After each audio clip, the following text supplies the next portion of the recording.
Olá pessoal, vamos continuar então a nossa aula de revisão. Vou colocar aqui em tela cheia. Na aula passada a gente começou a nossa aula de revisão, nós fizemos os primeiros exercícios. Nessa aula vamos continuar então a nossa discussão de revisão para o teste 1. Ok, nós já resolvemos 2 exercícios do livro do Andrade. Vamos agora ao exercício 5 do livro do Andrade, página 60. Ele considera o espaço vetorial como sendo o R3 e os subespaços de R3 como sendo W1 e W2. W1 é o subespaço dos vetores em R3, cuja primeira coordenada é nula, e W2 ele é o subespaço gerado por esses dois vetores aqui. Ele pede para você determinar uma base e a dimensão para W1, W2, W1 mais W2 e W1 intersecção W2. Então vamos lá. Primeira coisa, W1. Né? Ele pede para você determinar uma base e a dimensão para W1. Bom, W1 é quem? Ele é o conjunto dos vetores que são da forma x, y, z, onde x é igual a 0. Né? Então é da forma 0, y, z, onde y e z são números reais. Bom, claramente que esse subespaço aqui ele é gerado por esses dois vetores aqui. Né? O V2 é 2 e o E3 da base canônica do R3. Né? Então, como esses vetores são LIs, né, são linearmente independentes, e ele gera W1, então W1 tem dimensão 2. Certo?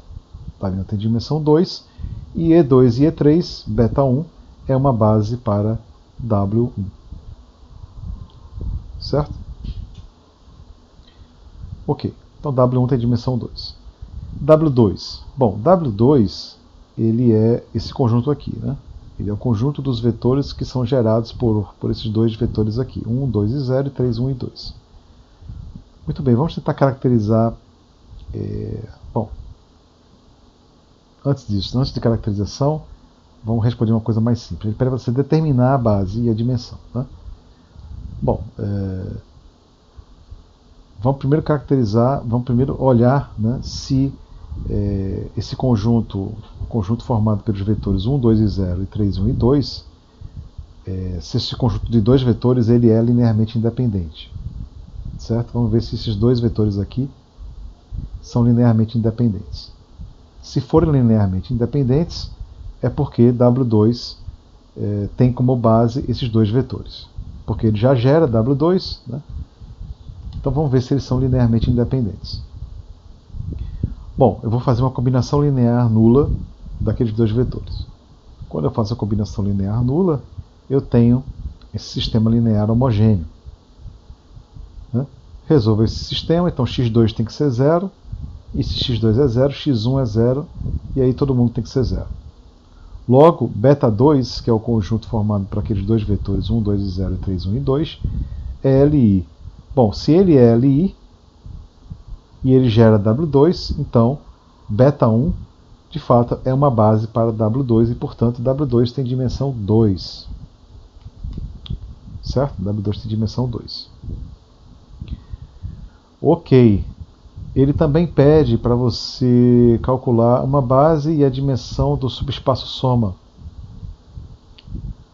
Bom, vimos nas aulas passadas, né, que se eu tenho um conjunto de gerador para W1 e um conjunto de gerador para W2, eu consigo achar um conjunto de geradores para a soma de subespaços, que é simplesmente você unir todos os geradores de W1 com o W2. Eu tenho geradores de W1, que é beta 1, né, E2 e E3, e eu tenho o conjunto de geradores para W2, que é beta 2. Né? Logo, um conjunto de geradores para W1 mais W2, ele é E2 e E3, 1, 2 e 0 e 3, 1 e 2. O subespaço vetorial gerado por esses quatro vetores é a soma dos subespaços W1 mais W2. Vimos isso nas aulas passadas. Ok, mas a gente precisa saber quem é a dimensão e tem que exibir uma base para a soma dos subespaços. Né? Muito bem, nas aulas passadas também, né, a gente viu o seguinte,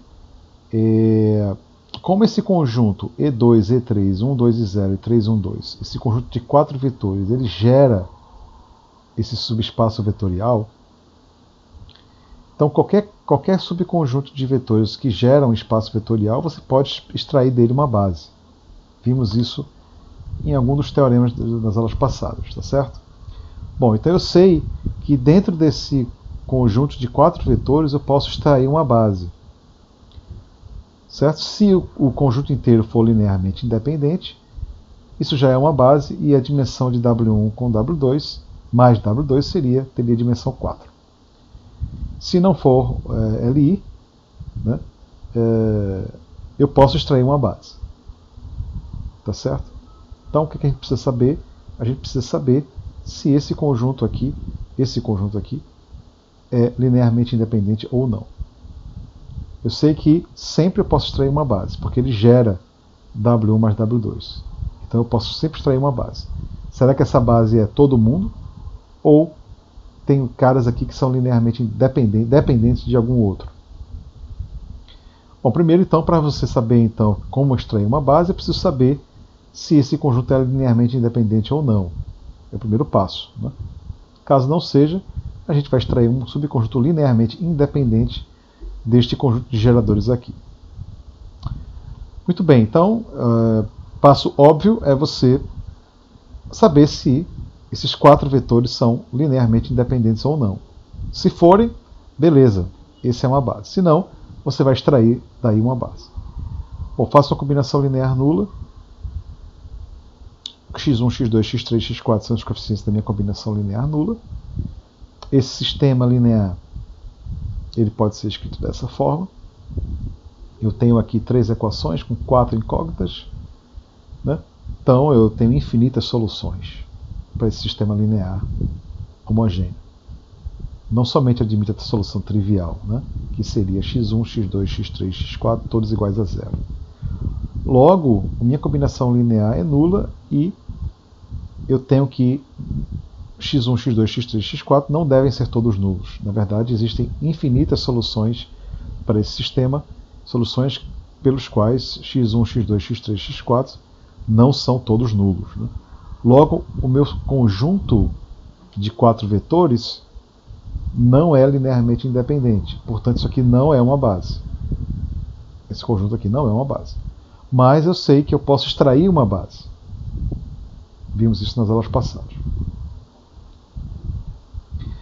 Bom, eu digo que E2, E3, e se eu tirar esse vetor aqui, 3, 1 e 2, isso é uma base. Certo? Para saber que é uma base, eu peço para vocês verificarem que isso aqui é LI. Lembra o seguinte, pessoal, vimos nas aulas passadas, né, que se você sabe que se um subespaço vetorial, um espaço vetorial tem dimensão n, tá certo? Então, qualquer conjunto com n vetores, qualquer conjunto LI com n vetores será uma base. Certo? Neste caso aqui, a gente sabe, né, que eu posso extrair daí uma base para o meu subespaço vetorial W1 mais W2. Como esse cara já gera o meu W1 mais W2, se eu tirar um desses caras e ele ser LI, então ele será uma base. Então, eu tirei o último cara e eu peço para vocês verificarem que isso aqui é LI. Bom, se ele é LI, e como esse conjunto já gera W1 mais W2, então isso é uma base, e aí a gente conseguir concluir que a dimensão do soma dos subespaços é 3. Né? Porque tem os elementos aqui da base de W1 mais W2. Muito bem, agora a gente precisa caracterizar quem achar uma base para a intersecção de W1 com W2 e calcular a dimensão, né, da intersecção. Bom, eu vou evocar aqui aquela nossa fórmula, né? Pela nossa fórmula, a fórmula da dimensão da soma de subespaços, pela nossa fórmula, a dimensão da soma é a soma das dimensões menos a dimensão da intersecção. Bom, eu sei que a dimensão da soma é 3, Calculamos isso. A dimensão de W1 é 2, a dimensão de W2 é 2, e portanto, a dimensão da intersecção vai ser igual a 1. Logo, qualquer base para esse subconjunto subespaço só tem um elemento. Né? Ok. Quem é uma base para a intersecção? Bom, para verificar quem é uma base, eu preciso caracterizar um pouco melhor quem é W2. A gente tem uma boa caracterização para W1. Né? W1 é o conjunto de vetores cuja primeira coordenada é nula. W2 a gente só sabe que ele é gerado por esses caras aqui, por esses dois vetores. Vamos analisar um pouco mais detalhadamente quem é W2, para a gente achar a intersecção de W1 com W2, certo? Então vamos voltar aqui. Bom, como eu havia falado, W2 ele é gerado por 1, 2 e 0, 3, 1 e 2. Bom, eu quero saber quais são os vetores em R3 que pertencem a W2. Para isso, eu quero analisar esse sistema aqui. Quero saber quais são os vetores B1, B2 e B3 que realizam essa igualdade aqui, para algum x1 e x2. Certo?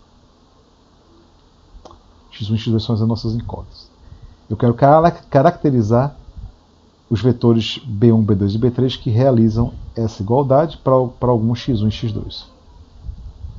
Bom, essa igualdade equivale a esse sistema linear. Certo? Bom, você resolve esse sistema, que você tem um sistema com 3 incógnitas e 2 equações. Tá certo? Fácil resolver, você resolve esse sistema. Eu posso reescrever esse sistema dessa forma. Tá? Só passar um para o lado do outro. E aí, o que eu tenho? Quando você soluciona esse sistema em x1,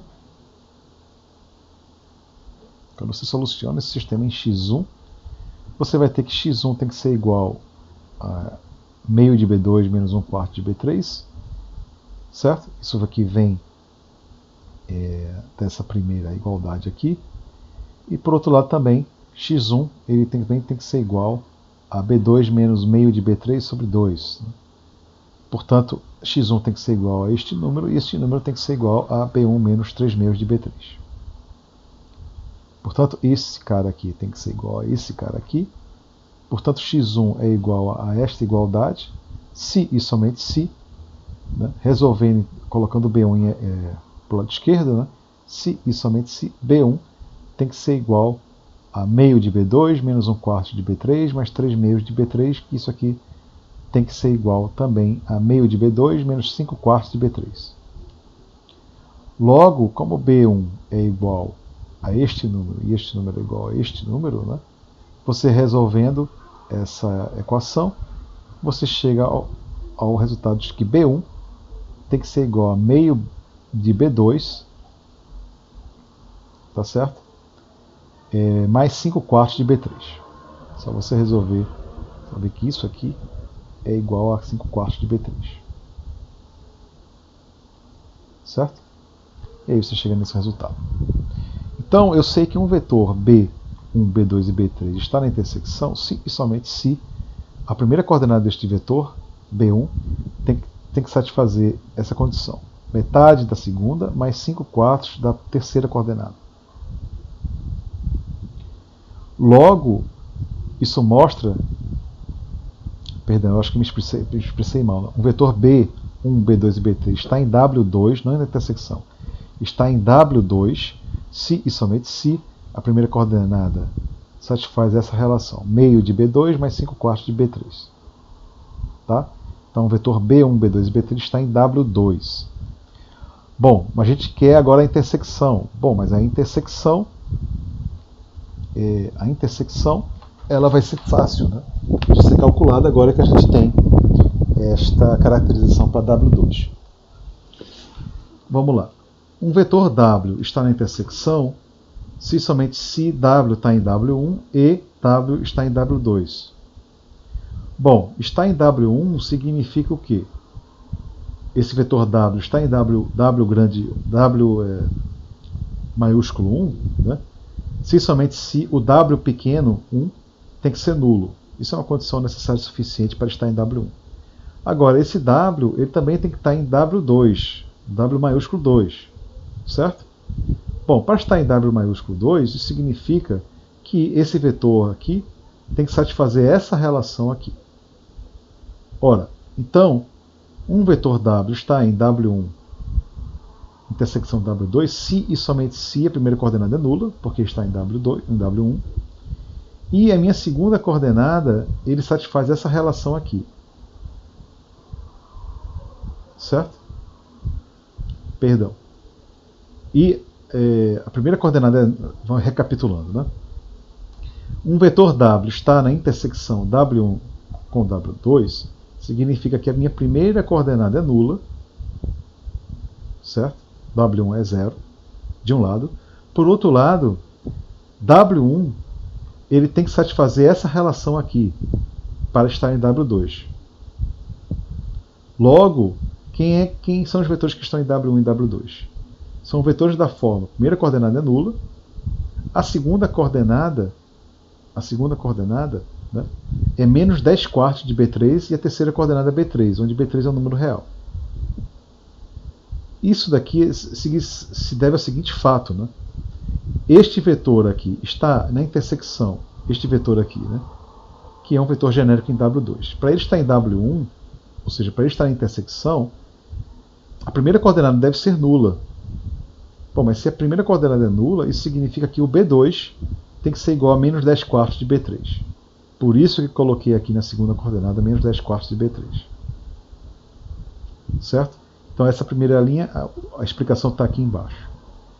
Um vetor genérico em W2, que é o que está aqui, que eu escrevi aqui, está em W1 e está em W2, se somente se meio de B2 mais 5 quartos de B3 é 0. Logo, B2 tem que ser igual a menos 10 quartos de B3. Portanto, a intersecção, de fato, é esse conjunto aqui de vetores. Bom, e aí é claramente que W1 intersecção W2 ele é gerado por esse vetor aqui, 0, menos 10 quartos e 1. Portanto, a gente já sabia que W1 intersecção W2 tem dimensão 1, a gente já sabia esse resultado, mas agora eu digo que a gente sabe também que esse cara é uma base. Esse único vetor aqui é uma base para a intersecção de W1 com W2. Resolvendo então o nosso exercício, certo? Ele pediu para você achar, determinar a base de dimensão desses 4 subespaços aqui. Ok, vamos agora então ao outro exercício. Exercício 9, página 69 do Andrade. Vou pegar... O exercício é o seguinte, né? Ele toma V, o espaço vetorial, como sendo o R3, e ele pega duas bases ordenadas. Alfa, como sendo o 1, o 2 e o 3, e beta, como sendo V1, V2 e V3, bases ordenadas de V. Onde V1 é o 1 mais o 3, V2 é 2, 1 mais o 2 mais o 3, e V3 é essa expressão aqui. Ele pede para você determinar as matrizes de mudanças de base de alfa para beta e de beta para alfa. Tá certo?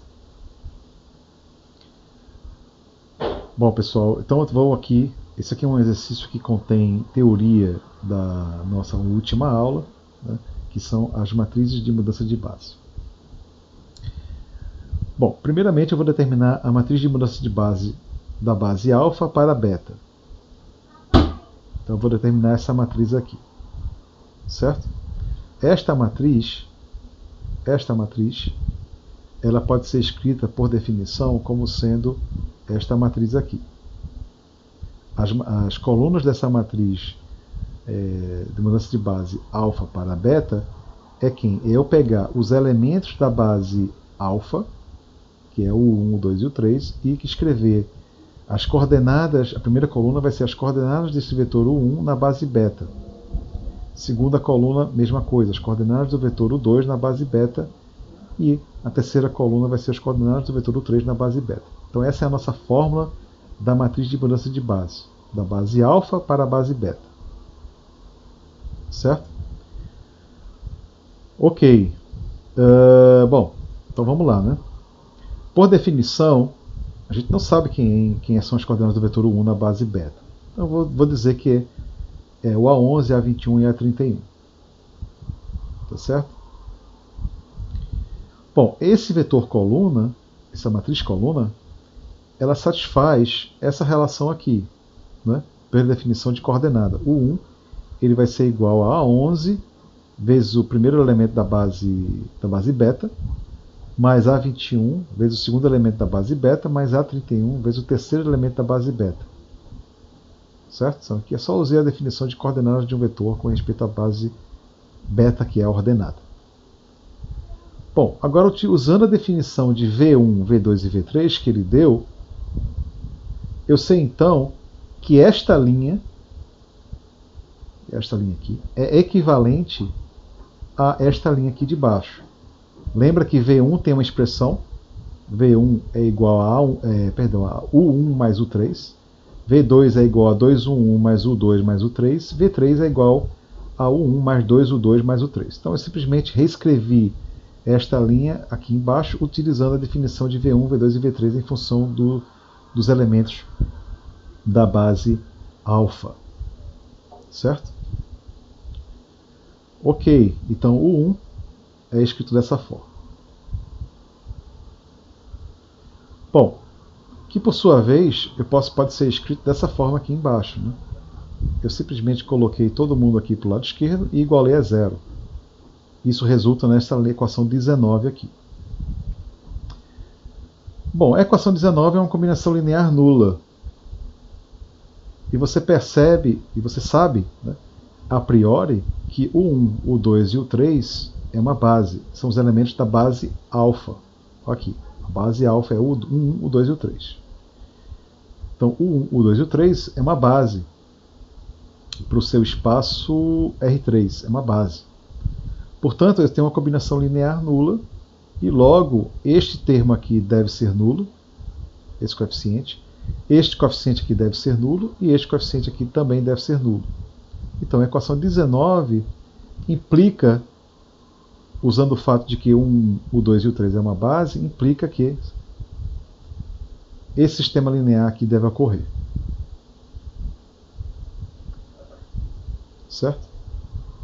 Implica que esse termo aqui é zero, ou seja,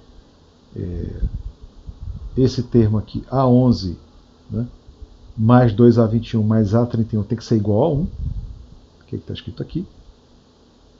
E esse termo é zero, esse termo é zero que está escrito aqui, nas outras linhas aqui do meu sistema linear. Né? Bom, existem várias formas de você resolver esse sistema. Esse é um sistema com 3 equações, né, e 3 incógnitas. Né? Bom, então você resolve esse sistema, você faz escalonamento, por exemplo, né, e você chega à seguinte conclusão, que o A31 tem que ser igual ao A11, né, e A11 mais A21 mais A31 tem que ser igual a 1. Certo? Isso implica que essas seguintes relações devem ser satisfeitas. Né? A31 tem que ser igual a 11 e o A21 tem que ser igual a 1 menos 2 a 11. Porque A31 é igual a 11. Logo, isto mostra que as coordenadas desse meu vetor U1 na base beta é essa matriz coluna aqui. Bom, vou fazer o mesmo procedimento para as coordenadas do meu vetor U2 na base beta. Eu vou chamar esse cara aqui dessa matriz coluna, A12, A22 e A32. E vou fazer o mesmo procedimento que eu fiz anteriormente. Eu sei que o U2, por definição, esse matriz coluna realiza essa primeira igualdade aqui, porque afinal isso são as coordenadas do meu vetor U2 na base beta. Base beta formada por V1, V2 e V3, então essa primeira linha aqui vale, é verdade. Uso a definição de que V1 é igual a U1 mais U3, faço a mesma coisa. Né? V2 é igual a esse vetor aqui e o V3 é igual a esse vetor aqui. Faço a mesma coisa. Coloco esses termos aqui para o lado esquerdo. Uso o fato de que o 1, o 2 e o 3 é um conjunto LI, porque é uma base. Essa é uma combinação linear nula. Isso obriga então que a equação 20 implica que esse sistema aqui linear tem solução. Certo? São aqui um sistema, 3 equações, com várias incógnitas. Tá certo? Então você tem infinitas soluções. Você pode resolver isso de várias formas. Por exemplo, se você assume que A12 é qualquer número real, resolve esse sistema e você chega na conclusão de que o A22 é igual a 0, o A32 é igual a meio, o A12 é qualquer número real. Logo, eu sei então que as coordenadas do meu vetor 2 na base beta é o A12, pode ser qualquer número, esse número que a gente fixou aqui para resolver esse sistema linear. O A22 tem que ser 0 e o A32 tem que ser necessariamente meio. Certo? Faça o mesmo procedimento para o 3. Eu não vou fazer aqui. Eu peço para vocês verificarem que as coordenadas do meu vetor 3 na base beta é este vetor aqui. Então a conclusão é que a matriz de mudança de base alfa para beta é esta matriz aqui, que fica em função das coordenadas, né, dos meus elementos, dos elementos da base alfa com respeito à base beta. Bom, eu vou deixar como exercício vocês calcularem quem é a matriz de mudança de base agora, beta para alfa. Uma possibilidade é vocês pegarem essa matriz aqui e inverter essa matriz. Vai dar bastante cálculo, né? Pega essa matriz e calcula a sua inversa. Ou vocês simplesmente usarem a definição dessa matriz de mudança de base, agora da base beta para alfa. Tá certo? Muito bem, pessoal, eu vou acabar por aqui e a gente continua então na próxima aula. Um abraço.